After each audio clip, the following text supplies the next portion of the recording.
Hola, hola, ¿cómo están? Bueno, en este video hablaremos lo que dice la palabra de Dios respecto a una pregunta que se han hecho muchas personas a lo largo de muchas generaciones, y es: si Dios es bueno, ¿por qué permite el mal? Si Dios es bueno, ¿por qué permite la guerra? Si Dios es bueno, ¿por qué permitió esto en mi familia? Si Dios es bueno, ¿por qué no me ayudó? Si Dios es bueno, ¿por qué? O sea, ¿por qué no hace justicia? Bueno, imagínense en que yo también era esa persona. Yo también tuve la misma pregunta. Yo también, en muchas situaciones de mi vida, en una situación en particular, cuando yo era muy pequeñita, un hombre abusó de mí. Y eso hizo en mí que yo tuviera muchos pensamientos en contra de Dios, que yo no lo mirara como un Dios santo, como un Dios bueno, como un Dios que realmente me iba a ayudar, ¿sí? Pero lo bueno es que hacerle todo este tipo de preguntas me llevaron a compartirles lo que hoy les voy a compartir. Imagínense que todo empezó cuando Dios creó los cielos y la tierra. ¿Sí? La palabra de Dios dice que los cielos y la tierra era un caos total y que la tierra estaba vacía. Dios le dio orden y luz a todo lo creado. Pero en eso que creó, el Señor Dios formó al primer hombre y a la primera mujer. En Génesis, en el capítulo 2, en el versículo 7 dice: hizo entonces del polvo de la tierra, Dios el Señor formó al hombre e infundió en su nariz aliento de vida. Así el hombre se convirtió en un ser con vida. Después el Señor Dios dijo: no es bueno que el hombre esté solo, haré una ayuda ideal para él. Entonces el Señor Dios hizo que el hombre cayera en un profundo sueño. Mientras el hombre dormía, el Señor Dios le sacó una de su costilla y cerró la abertura. Entonces el Señor Dios hizo de la costilla a una mujer y la presentó al hombre. Imagínense que Dios los bendice, Dios les dice: sean fructíferos, multiplíquense, llenen la tierra y sométanla. O sea, le da la autoridad sobre todo lo que había creado, sobre los árboles, sobre las plantas, sobre el mar, sobre los animales. O sea, toda la autoridad de lo que Dios había creado se la había dado al hombre. Pero imagínense que Dios le dio un mandato específico a Adán y Eva y les dijo lo siguiente: Puedes comer de todos los árboles del jardín, pero del árbol del conocimiento del bien y del mal no deberás comer. El día que de él comas, ciertamente morirás. Pues entonces imagínense que, como ustedes conocen o muchos conocen, Adán y Eva pecaron, ¿sí? Eva fue tentada por la serpiente, Eva se dejó engañar. Dice la palabra en Génesis 3, la serpiente era la más astuta de todos los animales salvajes que el Señor Dios había hecho. Cierto día le preguntó a la mujer: ¿de veras Dios les dijo que no deben comer del fruto de ninguno de los árboles del huerto? Claro que podemos comer del fruto de los árboles del huerto, contestó la mujer. Es solo del fruto del árbol que está en medio del huerto del que no se nos permite comer. No deben comerlo, ni siquiera tocarlo, si lo hacen morirán. No morirán, respondió la serpiente a la mujer. Dios sabe que en cuanto coman del fruto se les abrirán los ojos y serán como Dios, con el conocimiento del bien y del mal. La mujer quedó convencida, vio que el árbol era hermoso y su fruto parecía delicioso, y quiso la sabiduría que le daría. Así que tomó el fruto y lo comió. Después le dio un poco a su esposo que estaba con ella, y él también comió. En ese momento se les abrieron los ojos y de pronto sintieron vergüenza por su desnudez. Entonces cogieron hojas de higuera para cubrirse.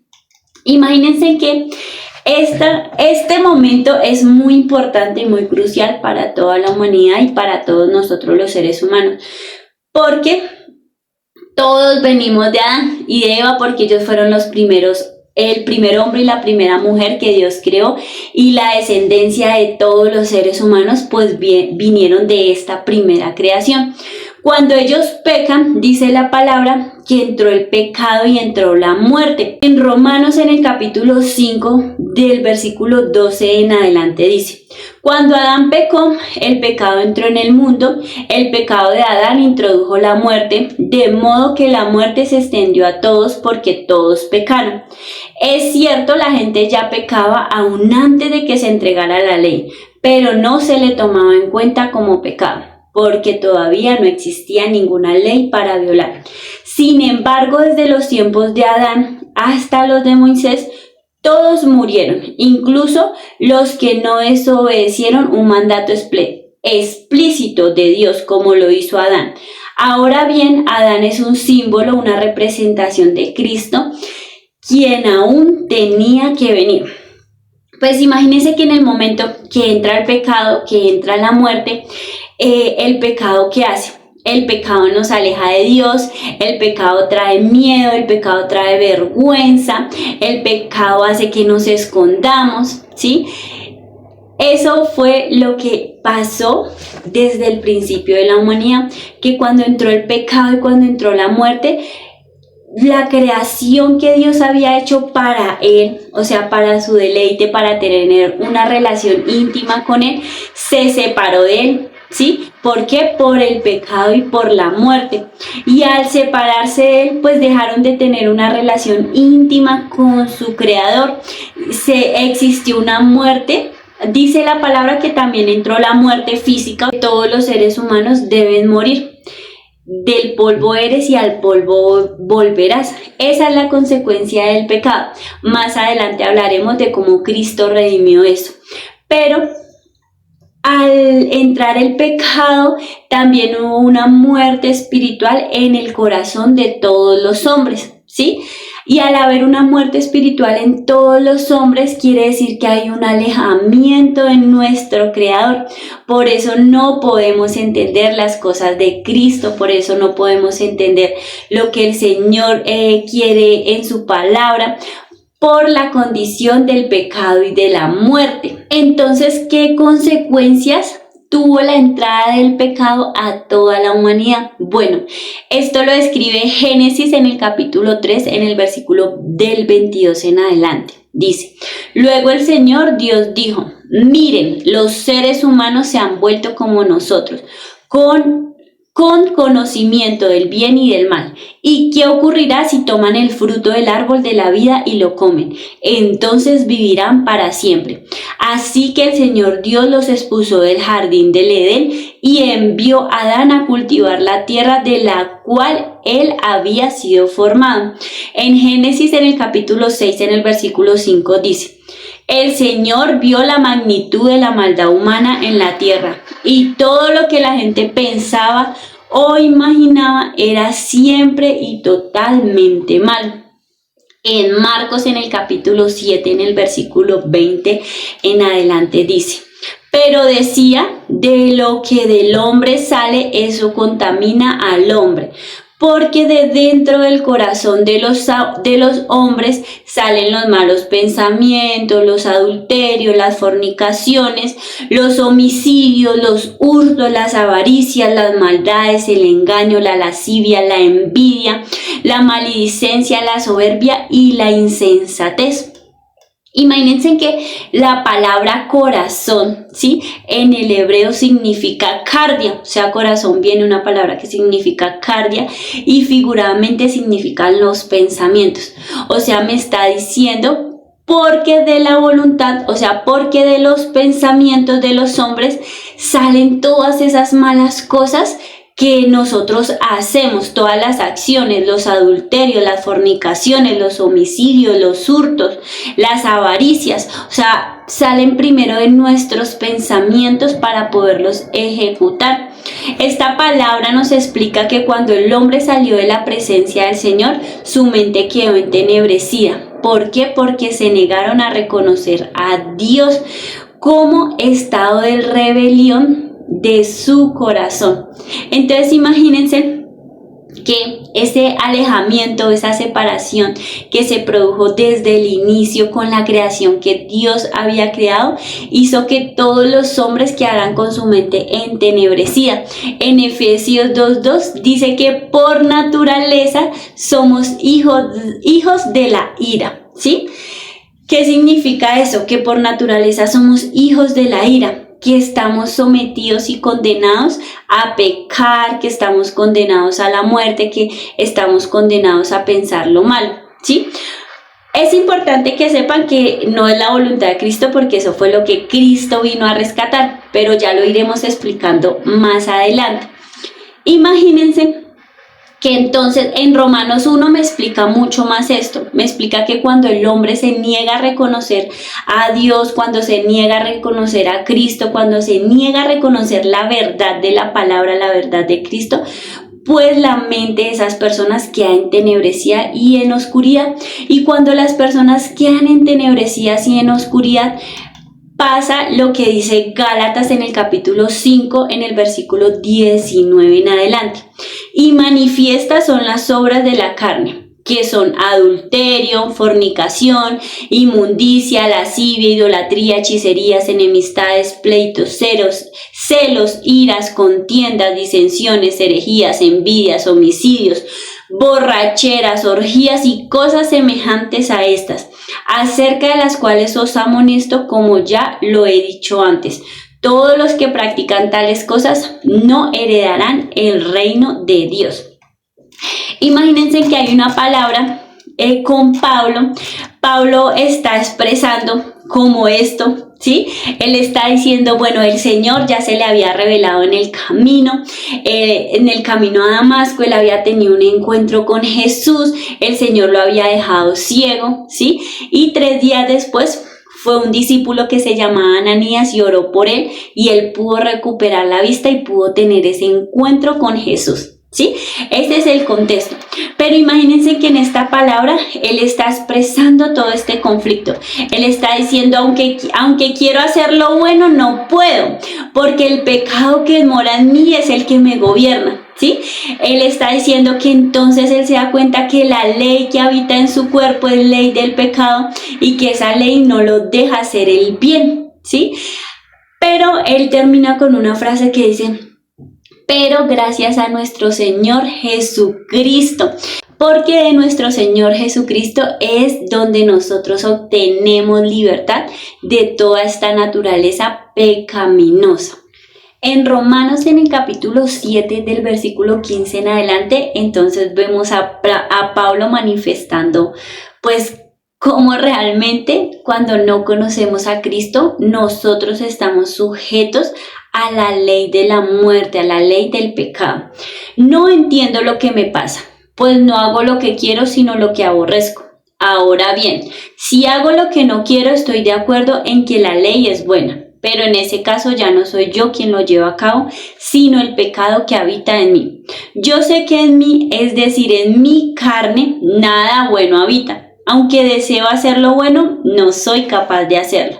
De hecho, no hago el bien que quiero, sino el mal que no quiero. Y si hago lo que no quiero, ya no soy yo quien lo hace, sino el pecado que habita en mí. Así que descubro esta ley, que cuando quiero hacer el bien, me acompaña el mal, porque en lo más íntimo de mi ser me deleito en la ley de Dios. Pero me doy cuenta de que en los miembros de mi cuerpo hay otra ley, que es la ley del pecado.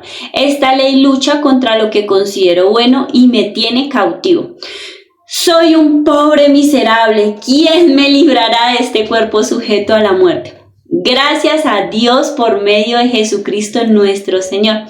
En conclusión, con la mente yo mismo me someto a la ley de Dios, pero mi carne está sujeta a la ley del pecado.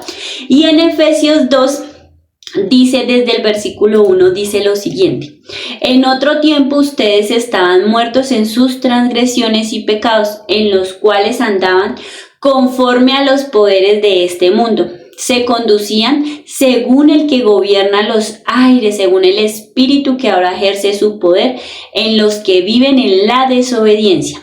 En este tiempo también todos nosotros vivíamos como ellos, impulsados por nuestros deseos pecaminosos, siguiendo nuestra propia voluntad y nuestros propósitos como los demás. Éramos por naturaleza merecedores de la ira de Dios. Pero Dios, que es rico en misericordia por su gran amor por nosotros, nos dio vida con Cristo, aun cuando estábamos muertos en pecados, por gracia ustedes han sido salvados. Entonces imagínense que esta palabra, tanto la de Pablo como la de Efesios, me explican, nosotros éramos merecedores de la ira, que cuando nosotros estamos apartados de Cristo, cuando realmente no conocemos la verdad, cuando no hemos llegado a los pies de Cristo, nosotros, todos los seres humanos, estamos sujetos a una naturaleza pecaminosa, estamos sujetos a las obras de la carne que acabamos de mencionar, estamos sujetos a estar siempre condicionados a hacer el mal. Y Efesios 2:2 me explica algo muy importante y dice que cuando nosotros estamos en desobediencia con la verdad, o sea, con Cristo y con la palabra, nosotros estamos sometidos al príncipe del aire, o sea, al príncipe que habita en esta tierra, que es Satanás. Cuando no estamos bajo la cobertura de la palabra, bajo la cobertura de la verdad, entonces estamos bajo la cobertura del príncipe de este mundo, y por eso pensamos lo malo, hacemos muchas veces lo que no agrada a Dios, nuestra mente está en oscuridad, nuestra mente está en tinieblas. Entonces, ¿qué sucede con esto? Sucede que cuando nosotros no estamos bajo la cobertura de Dios, pues nosotros siempre vamos a hacer todo lo contrario a lo que agrada al Señor, todo lo contrario a su verdad, todo lo contrario a su palabra. ¿Por qué? Porque no estamos bajo la autoridad de Dios. Es por eso que las personas con su mente entenebrecida son personas que violan, son personas que hacen lo malo, son personas que asesinan, son personas también que, porque a veces consideramos que el mal tiene o el pecado es más que uno, más que otro, no. Realmente el pecado para Dios es pecado. Y para Dios también es pecado cuando nosotros hablamos mal del prójimo, cuando no amamos a las otras personas, cuando tenemos envidia, cuando nos comparamos, ¿sí? Todo eso son las obras de la carne. Es nuestra vida sin la autoridad de Cristo.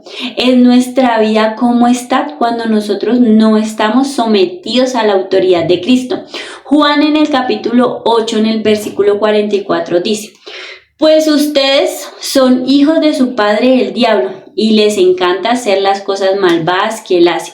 Él ha sido asesino desde el principio y siempre ha odiado la verdad, porque en él no hay verdad. Cuando miente, actúa de acuerdo con su naturaleza, porque es mentiroso y padre de toda la mentira. Pero imagínense que desde el principio, o sea, una de las primeras profecías que dio nuestro Señor Jesucristo era que Él iba a condenar nuevamente el pecado y la muerte. O sea, ese Adán que fue el primer hombre también es la representación de nuestro Cristo, quien aún tenía que venir. Cristo, por medio de su sacrificio, por medio de su sangre, Él condenó la muerte, condenó el pecado, ¿sí? Él sabía que toda su creación se había separado de él, que todos hacían lo malo, que todos pensaban lo malo. En un momento de la palabra dice que cuando él envía su primer diluvio era porque él veía que todo lo que pensaban o imaginaban todos los seres humanos era totalmente malo. Él hace un pacto como con esa nueva descendencia, y él dice que él colocó el arco iris para no volver a destruir su creación por medio pues de un diluvio, que dice mientras la gente viva habrá día, habrá noche, habrá cosecha, habrá siembra, ¿sí? Todo esto pasa porque es obra del Señor, ¿sí? Pero igualmente la nueva generación siguió haciendo lo malo, siguió haciendo lo perverso, siguió haciendo todo lo que desagrada al Señor. ¿Qué hizo Jesús? Jesús, por medio de su sangre, Él rompe todo esto. Él rompe el pecado, Él le quita la autoridad a la muerte, ¿sí? La palabra de Dios explica que Dios amó tanto al mundo que envió a su Hijo unigénito para que todo el que crea en Él no se pierda, sino que tenga vida eterna. Y dice también la palabra que Él envió a su Hijo, o sea, como nosotros, en sangre y carne, para que así en semejanza de nosotros, esa carne condenara a la muerte, ¿sí? Y Apocalipsis dice que el Señor se trajo las llaves de la muerte. ¿Qué quiere decir eso? Cuando Jesús dice a sus discípulos, cuando resucita a Lázaro, que Él dice: yo soy la resurrección, yo soy la vida. ¿Sí? Si ustedes creen en mí, aunque estén muertos, no morirán eternamente. Eso quiere decir que Él rompe la muerte sobre todos los seres humanos y que todos aquellos que creen en su nombre, la promesa es que Él nos levantará en el día final, que Él resucitará a todos los que primero en Él creyeron. ¿Para qué? Para vida eterna con Él. Pero también dice que también resucitará a los que no creyeron con Él. ¿Para qué? Para una condenación eterna, ¿sí? Entonces imagínense, voy a compartirles una palabra que Él me compartió. Y aquí me muestra la naturaleza de Dios. Dice en Hebreos 7:26, dice: Él es la clase de sumo sacerdote que necesitamos, porque es santo, no tiene culpa ni mancha de pecado. Él ha sido apartado de los pecadores y se le ha dado el lugar más alto de honor en el cielo. En Deuteronomio, en el capítulo 32:4 dice: la roca, su obra es perfecta, porque todos sus caminos son justos, Dios de fidelidad y sin justicia. Justo y recto es Él. En Números, en el capítulo 23, en el versículo 19 dice: Dios no es hombre para que mienta, ni hijo de hombre para que se arrepienta. Él dijo y no hará, habló y no lo ejecutará. En Salmos, en el capítulo 5, en el versículo 4 dice: oh Dios, la maldad no te agrada, no puedes tolerar los pecados de los malvados. Por lo tanto, los orgullosos no pueden estar en tu presencia, porque aborreces a todo el que hace lo malo, destruirás a los que dicen mentiras. El Señor detesta a los asesinos y a los engañadores. Esta palabra me explica que a Dios no le agrada la maldad, que a Dios no le agrada el pecado, pero Él en su infinita misericordia nos dio libre albedrío de poderlo escoger. Aunque Él fue nuestro creador, aunque Dios fue nuestro creador, aunque de la descendencia de Adán, de Eva, o sea, Él nos creó, ¿sí? Al primer ser humano, a la primera mujer, de ellos vino toda la descendencia de todos los seres humanos, ¿sí? Él nos creó con libre albedrío. ¿Para qué? Para que nosotros podamos amarlo libremente, sin obligación, para que podamos amarlo porque nosotros queremos estar nuevamente con nuestro Creador, ¿sí? Él no espera que nosotros lo amemos por obligación o por una religión, no. Él lo que espera de nosotros es que nuestro corazón sí se vuelva a Él de corazón. Que Dios siempre ha querido lo mejor para nosotros. En Génesis, en el capítulo 8, en el versículo 9 dice: después el Señor Dios plantó un huerto en Edén, en el oriente, y allí puso al hombre que había formado. El Señor Dios hizo que crecieran del suelo toda clase de árboles hermosos y que daban frutos deliciosos. Y dice que todos los había puesto bajo la autoridad del hombre. Solo el único mandato era, o sea, come de todo. Todo lo que yo hice es para ti, para ustedes, para su deleite, para su disfrute. Pero de ese no pueden comer porque si lo comen morirán, ¿sí? Pero uno a veces se enfoca como, oye, en ese no. Pero imagínense que Dios había hecho todo, que Dios había creado toda la tierra y en toda la mitad de la tierra hizo el huerto más hermoso con todos los árboles, los más preciosos, y todo era para su creación, ¿sí? Hoy en día, imagínense que ahora, como les estaba explicando, pues todos venimos de esa descendencia, de la descendencia de Adán, de la descendencia pues del pecado, de la muerte, pero el sacrificio de Jesús ahora parte como en dos todo eso, porque imagínense que Él viene ahora a rescatar a su pueblo. Él empezó, digamos que los propósitos del Señor fue que cuando Él escogió a su pueblo, digamos israelita, cuando lo sacó de Egipto, Él a ese primer pueblo lo había escogido como mi pueblo, este será mi pueblo, yo seré su Dios y el Dios de sus descendientes. Este pueblo pues también pecó en contra de Dios, pero a este pueblo Dios le dio la promesa, a este pueblo Dios le dio la ley, y por medio de este pueblo es que nosotros también podemos ser salvos, dice la palabra, ¿sí? Dios ahora, ¿qué hace? Con la muerte de Cristo, Dios nos injertó a nosotros también, a todos los gentiles, o sea, eso quiere decir como a todos los que éramos de otras naciones, pertenecíamos a otras culturas, y cuando creemos en el nombre de Jesucristo, ahora Él nos inserta en su pueblo. Ahora su pueblo, el pueblo del Señor, son todos los que creen en el nombre. ¿En el nombre de quién? En el nombre de Jesucristo nuestro Señor.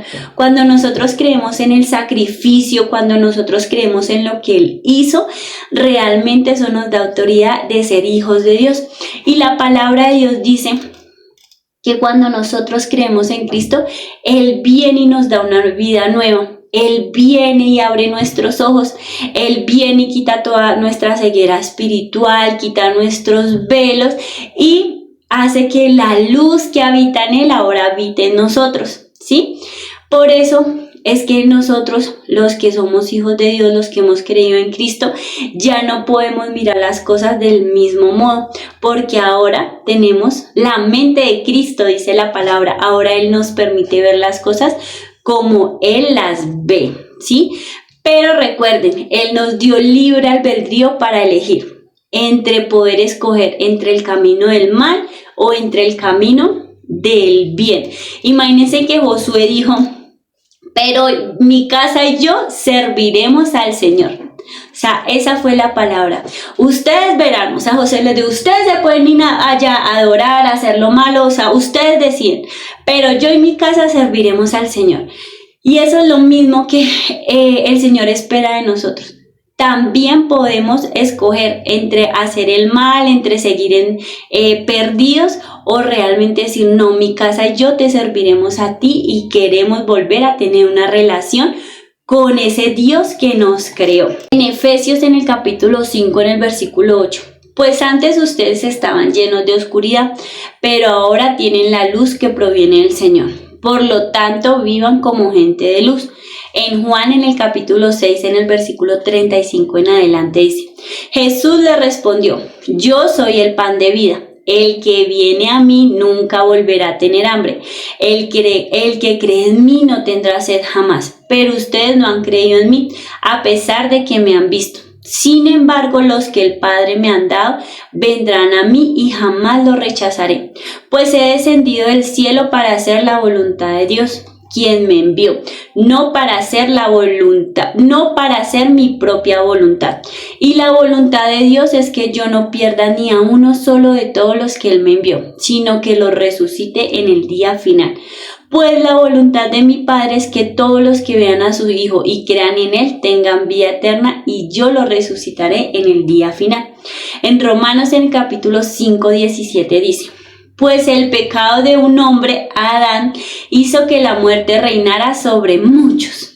Aún más grande es la gracia maravillosa de Dios y el regalo de su justicia, porque todos los que lo reciben vivirán en victoria sobre el pecado y la muerte por medio de un solo hombre, Jesucristo. Y en Juan, en el capítulo 1, en el versículo 12, dice, pero a todos los que creyeron en Él y lo recibieron, les dio el derecho de llegar a ser hijos de Dios. Romanos, en el capítulo 10, en el versículo 9 en adelante dice, si declaras abiertamente que Jesús es el Señor y crees en tu corazón, recuerden la palabra cardia, corazón, o sea, si lo crees en tu mente, en tus pensamientos, en tus tuétanos, que Dios lo levantó de los muertos, serás salvo. Pues es por creer en tu corazón que eres hecho justo a los ojos de Dios, y es por declarar abiertamente tu fe que eres salvo, como nos dicen las Escrituras. Todo el que confíe en Él jamás será avergonzado. No hay diferencia entre los judíos y los gentiles. En ese sentido, ambos tienen al mismo Señor, quien da con generosidad a todo lo que lo invoca. Pues todo el que invoque el nombre del Señor será salvo.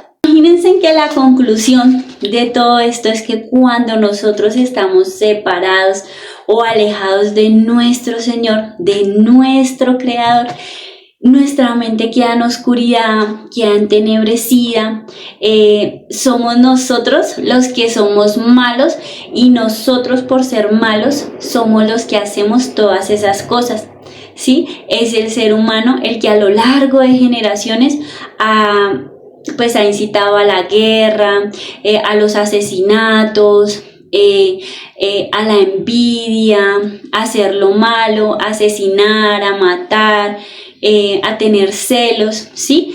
¿Por qué? Recuerden, porque somos de naturaleza hijos de la ira, porque nacimos separados de nuestro Creador, ¿sí?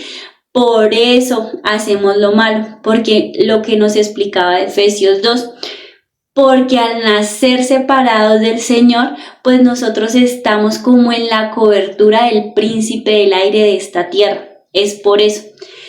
Pero eso fue lo que vino a hacer Jesucristo, a romper esas cadenas, a romper esos yugos de esclavitud, a que las personas sean salvas y puedan salir de esa oscuridad, de esas tinieblas, que puedan ver la verdad, que sus velos puedan ser quitados y que su corazón pueda volver a Cristo Jesús. Imagínense que en Juan, en el capítulo 1, dice: en el principio la palabra ya existía. Hay otras versiones que dicen: en el principio el verbo ya existía.